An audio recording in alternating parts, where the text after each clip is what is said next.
Today I want to show you how to make 6 pics before November 8th.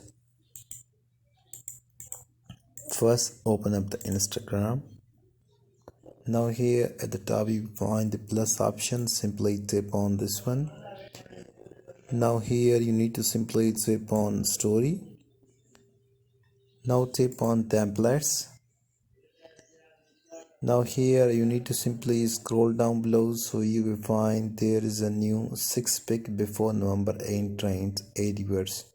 So you need to simply tap on this one. Now if you want to make the 6 pic before November 8th, so you need to simply upload 6 random photo from your gallery. So I just want to upload 6 different pictures from my gallery. So you notice that I have successfully uploaded 6 different pictures from my phone gallery. So now I want to just tap on check mark, and you need to simply tap on your story to make the 6 pic before November 8 yours story.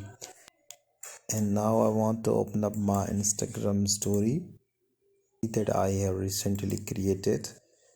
So you notice that 9.2 million people are using this 6 pic before November 8 trends.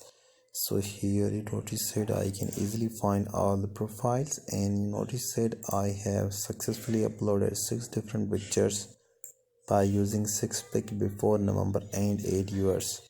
I hope you enjoyed this video. Thank you so much for watching.